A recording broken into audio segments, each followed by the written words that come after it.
Hello friends, unified study channel में आपका स्वागत है। कल हमने जो लघुत्तम समावर्तक और महत्तम समावर्तक का पार्ट था उसमें हमने केवल एलसीएम देखा था इससे पहले वाले पार्ट में। तो इस पार्ट में हम ये हमारा सेकंड पार्ट होगा और इसमें हम हाईएस्ट कॉमन फैक्टर यानी कि महत्तम समावर्तक एचसीएफ को देखेंगे। अब हाईएस्ट कॉमन फैक्टर होता क्या है इसके बारे में पहले देख लेते हैं कि इसकी परिभाषा क्या है। तो कोई भी दो या दो से अधिक संख्याएं दी हुई हैं और उनका जो हाईएस्ट कॉमन फैक्टर यानी कि सार्व गुणनखंड होगा उसमें से सबसे बड़ा जो सार्व गुणनखंड यानी कि जो कॉमन फैक्टर्स हैं किसी के भी उसमें जो सबसे बड़ा कॉमन फैक्टर होगा वही उसका महत्तम समावर्तक होगा। कुल मिला के ये कह सकते हैं कि अगर कोई भी दो संख्याएं दी हुई हैं या दो या तीन या चार, उन तीनों में से कोई भी एक ऐसी संख्या बड़ी से बड़ी वो संख्या जो तीनों संख्याओं को काट दे या चार संख्याएं दी हुई हैं तो चारों को काट दे तो वही हमारी एचसीएफ कहलाएगा। इसे हम महत्तम सार्वभाजक भी कहते हैं यानी कि ग्रेटेस्ट कॉमन डिवाइजर भी कह सकते हैं। तो ये हमारा जीसीटी भी कहा जा सकता है। ये हो गया हमारा महत्तम समावर्तक की बात। अगर महत्तम समावर्तक की बात करें, मान लीजिए मैंने 12 और 16 लिया है। अब 12 और 16 में अगर मुझे एचसीएफ निकालना हो तो हम 12 के अगर फैक्टर करें तो 12 के फैक्टर्स क्या होते हैं, एक होगा, उसके बाद दो होगा और फिर दो के बाद चार होगा। हालांकि वो संख्या खुद भी एक कॉमन फैक्टर होती है तो वो कोई दिक्कत वाली बात नहीं क्योंकि हम लोएस्ट ले रहे हैं अभी इस टाइम। उसके बाद 16 लेते हैं। 16 का हम देखते हैं 1 से कट जाएगा, 2 से, 2 के बाद 4 से, 4 के बाद आपका 8 से भी चला जाता है ये। तो अब हम इसमें देख लेते हैं कि 8 के बाद तो 16 से कटेगा तो वो लिखने की जरूरत नहीं। अब इन दोनों में हम कॉमन देखते हैं कि क्या क्या कॉमन है। तो इन दोनों में जो कॉमन है, कॉमन फैक्टर्स इसके कौन कौन से हैं। कॉमन फैक्टर्स हमारे 1 2 4। अब 1 2 4 हैं लेकिन इसमें भी हमें सबसे बड़ा देखना है। तो सबसे बड़ा क्योंकि सार्व गुणनखंड जो हैं यानी कि कॉमन फैक्टर्स हैं उनमें जो सबसे बड़ा होगा, सबसे बड़ा फैक्टर वही हमारा जो एचसीएफ होगा। सबसे बड़ा 4 है तो यही हमारा एचसीएफ होगा। तो ये हो गया हमारा महत्तम समावर्तक। इस तरीके से हम निकाल सकते हैं। तो ये तो थी इसकी परिभाषा की बात। अब इससे संबंधित कुछ कॉन्सेप्ट्स हैं वो देख लेते हैं। तो पहला कॉन्सेप्ट है कि दो क्रमागत संख्याएं अगर हैं, कोई भी दो क्रमागत संख्याएं दी हुई हैं तो उनका में से क्या होगा। तो अगर कोई भी दो क्रमागत संख्या हैं तो उनका जो में से है, पहला जो हमारा प्रश्न है, प्रश्न के अकॉर्डिंग ए है हमारा प्रश्न और उसका जो में से है वो हमेशा 1 होगा। तो ये हमारा रूल है कि जो कोई भी दो क्रमागत संख्या है उनका में से एक होगा। किस तरीके से, मान लीजिए मैंने कोई दो क्रमागत संख्याएं ली 2 और 3। ये दो क्रमागत संख्या हैं क्योंकि क्रम से आ रही हैं। क्रमागत का मतलब होता है जो क्रम से आए। तो क्रम से आने के बाद अगर हम इनका में से निकालते हैं तो दो से कटता है और 3 जो है एक और दो से, और 3 भी एक और 3 से कटेगा। तो इस तरीके से इनमें कॉमन क्या है, एक। तो एक ही इसका में से हो जाएगा। इस तरीके से हम सॉल्व कर सकते हैं। मान लीजिए कोई बड़ी और संख्या ले लीजिए, मान लीजिए 14 और हमने 15 ले ली, क्रमागत लेनी है। तो 14 जो है वो एक से कटता है, 2 से, फिर 7 से। इसी तरीके से जो 15 है वो कटेगा 1 से, 3 से, फिर 5 से, उसके बाद आगे 15 से। तो इस तरीके से हम कर सकते हैं इसको। अब इनमें कॉमन क्या है, कॉमन ओनली 1 है। तो जब कॉमन हमें 1 पता चल गया तो इसका मतलब हमेशा कोई भी दो क्रमागत संख्याएं अगर दी हुई हैं या पूछा है कि दो क्रमागत संख्याओं का में से क्या होता है तो वो हमेशा एक होगा। इसी तरीके से आगे हम बी क्वेश्चन देखते हैं कि दो क्रमागत सम संख्याएं हैं अगर हैं। मान लीजिए कोई भी दो क्रमागत संख्याएं दी हुई हैं हमको, इसको पहले हम हटा देते हैं। ये हमारा पहला क्वेश्चन हो गया था। अब हम बी क्वेश्चन करेंगे।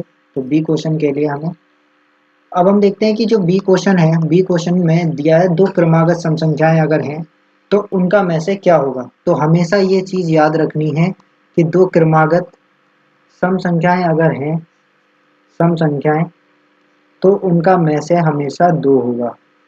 क्या होगा, हमेशा 2 होगा। अब वो किस तरीके से निकालना है, जैसे मान लीजिए अगर मैं कोई दो क्रमागत संख्याएं लेता हूँ, सम संख्या कौन सी होती है, जो 2 से डिवाइड हो जाती हैं। तो 2 से हमेशा डिवाइड होंगी वही सम संख्या होंगी। यानी कि अगर मैं मान लीजिए 2 और 4 को लेता हूँ तो 2 के फैक्टर्स होंगे 1 और 2, और 4 के हो जाएंगे 1 2 और 4। अब मान लीजिए मैंने ये कॉमन फैक्टर लिया। अब इसमें कॉमन क्या है, 1 और 2। और हमारा जो HCF होता है वो होता है हाईएस्ट। तो हाईएस्ट क्या है? सबसे बड़ा 2, तो इसलिए हमारा HCF हो गया। इसी तरीके से एक और एग्जांपल कोई मान लीजिए हमने ले लिया कि कोई बड़ी संख्या ले लेते हैं, जैसे 14। ये सम संख्या है क्योंकि 2 से डिवाइड हो जाती है, इसके बाद 16 है।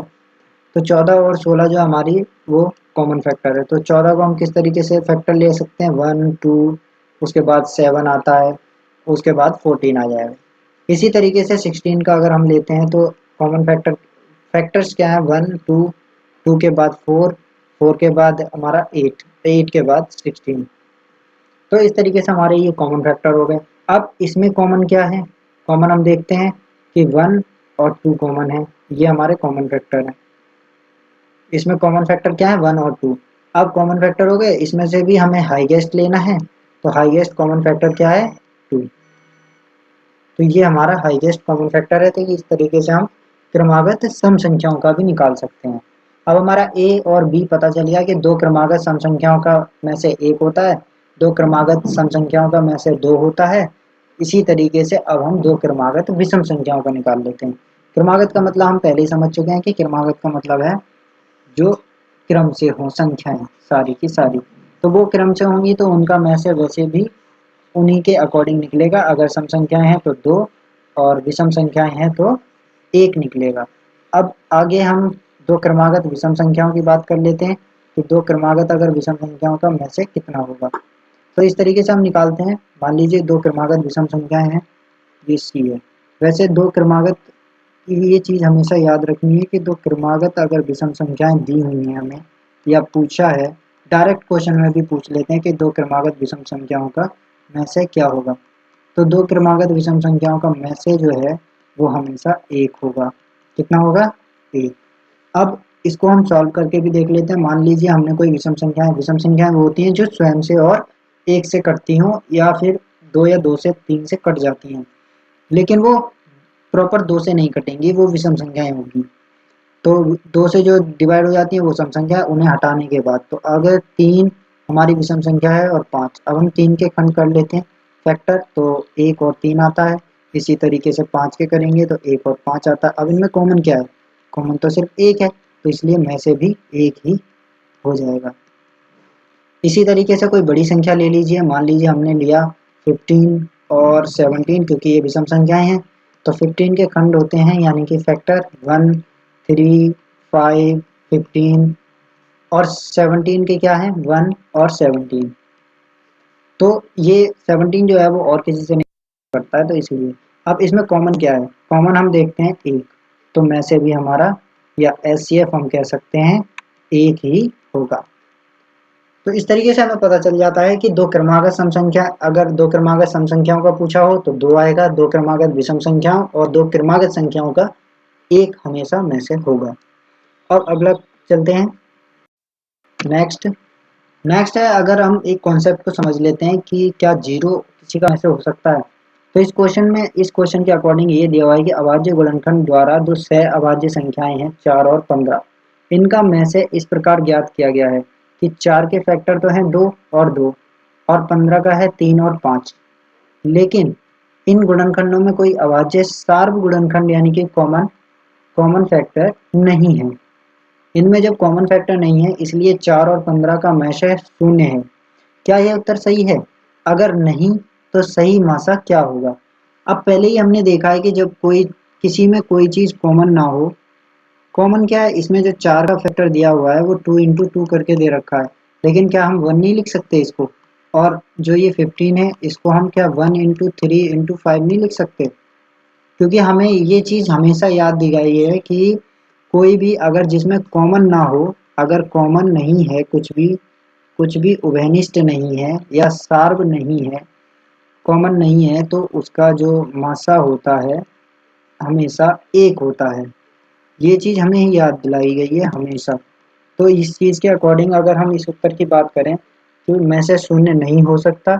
अब क्यों नहीं हो सकता? कि अगर कोई भी संख्या में कुछ भी कॉमन नहीं है तो 1 हमेशा कॉमन होगा दोनों में। अब वो ये कन्फ्यूजन करने के लिए इसमें 1 नहीं लिखा, जबकि मल्टीप्लाई यही होगा। अगर हम किसी भी संख्या को जो फैक्टर्स हैं वो अगर निकालें तो वो हमेशा ही 1 होता है लास्ट। तो इसलिए हमारा ये जो आंसर है वो ये हो जाएगा कि 1 इसका सही उत्तर होगा और प्लस 0 इसका कभी भी में से नहीं होगा, क्योंकि सब में 1 कॉमन होता ही होता है। अब हम बात कर लेते हैं कि किस तरीके से हम निकाल सकते हैं मासा, और जो एचसीएफ है हम किस तरीके से निकाल सकते हैं। तो मासा निकालने के 2 तरीके हैं।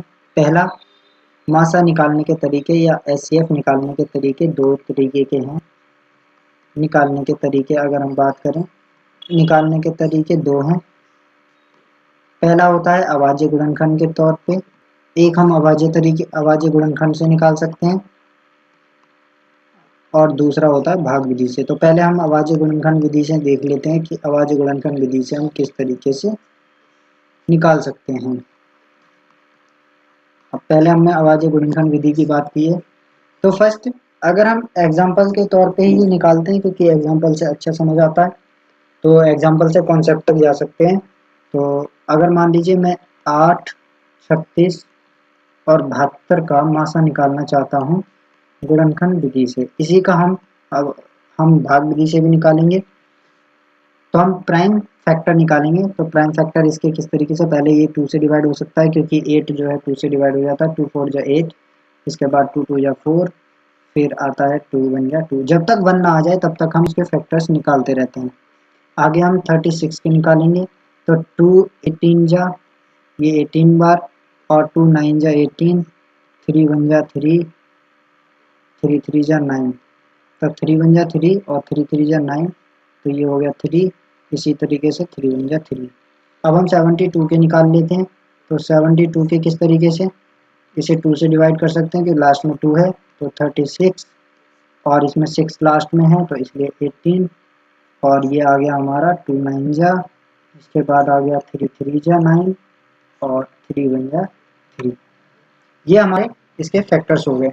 अब फैक्टर के बाद हम इसमें आगे लिख लेते हैं कि इसके फैक्टर्स कौन कौन से हैं। पहले 2 इंटू 2 इंटू 2, इसके बाद 36 के हम लिखेंगे, तो 36 के हो जाएंगे 2 इंटू 2 इंटू 3 इंटू 3।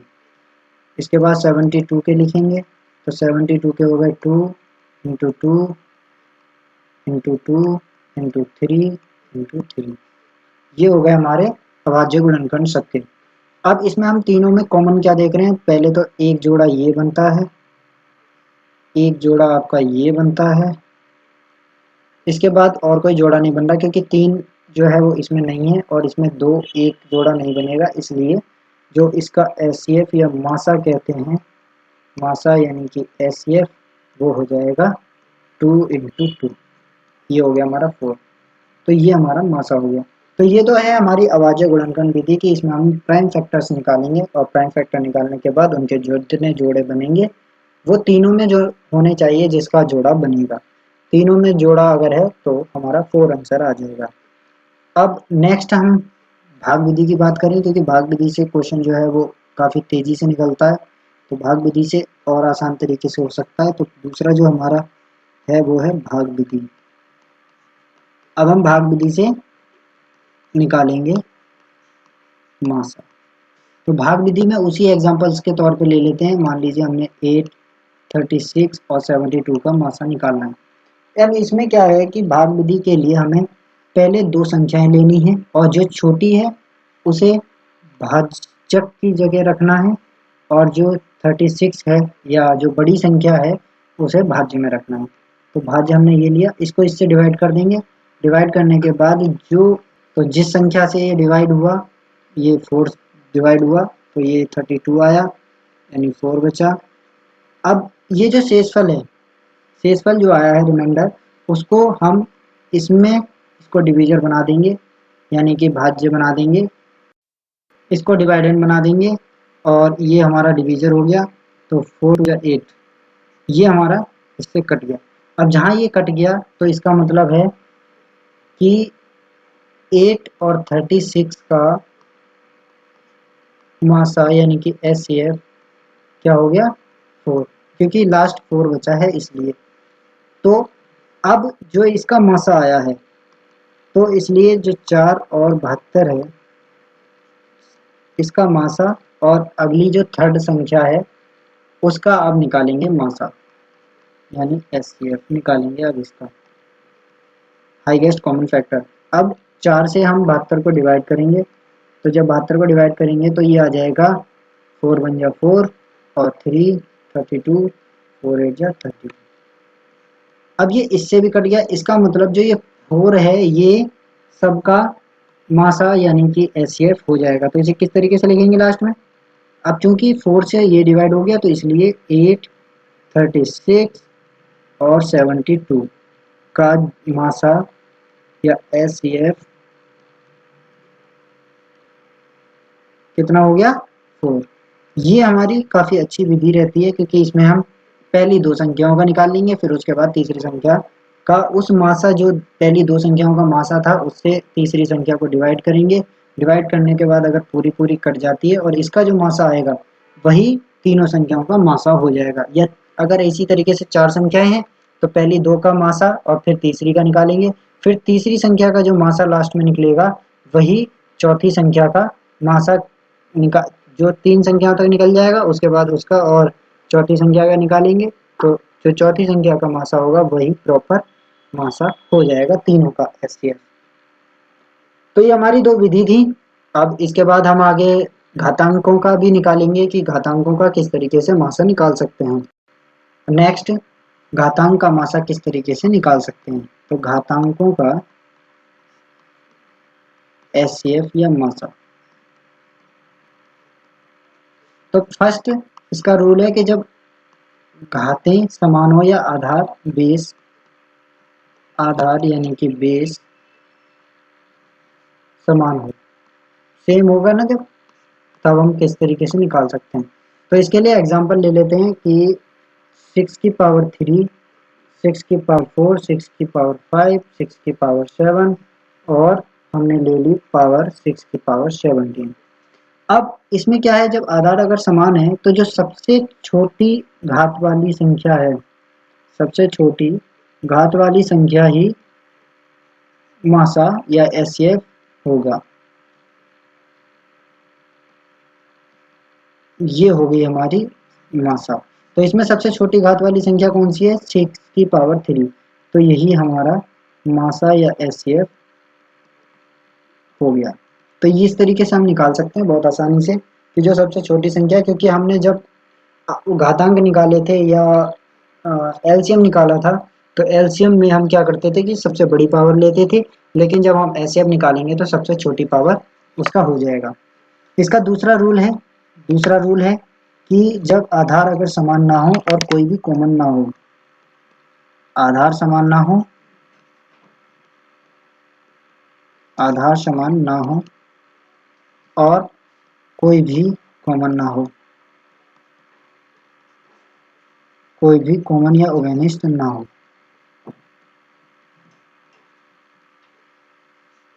ओवेनिस्ट जिसको हम इंग्लिश में कॉमन बोलते हैं, कॉमन ना हो। जब कुछ भी कॉमन नहीं होगा तो उसका मासा हमेशा 1 होगा। ये इसका रूल है, मासा हमेशा 1 होगा। यानी एग्जांपल ले लेते हैं, अगर मान लीजिए मैंने लिया 6 की पावर 18 और 7 की पावर 18। अब इसमें क्या है, बेस समान नहीं है और ये 6 की पावर है, ये 7 की पावर है, तो इनमें कॉमन नहीं है, तो इसका जो मासा हो जाएगा वो हमारा 1 हो जाएगा। अगर कॉमन ना हो तो मासा 1 हो जाएगा। ये सब जगह रूल आया था क्योंकि जिसमें हमने कॉमन ना हो, यानी कि जब हमने कोई भी दो क्रमागत संख्याएं ली थी और उनमें कोई कॉमन नहीं था तो 1 था, उसी तरीके से विषम संख्याओं में भी कोई भी कॉमन नहीं था तो 1 था। इसी तरीके से हम निकालते हैं, इसमें 0 कभी भी मासा नहीं हो सकता। तो ये था हमारा छोटा सा कॉन्सेप्ट महत्तम समावर्तक के बारे में। अब हम नेक्स्ट वीडियो में इसके महत्तम समावर्तक और लघुत्तम समावर्तक के जो भिन्नों का किस तरीके से लघुत्तम समावर्तक और महत्तम समावर्तक निकाल सकते हैं वो देखेंगे। तो आज के लिए बस इतना ही, धन्यवाद।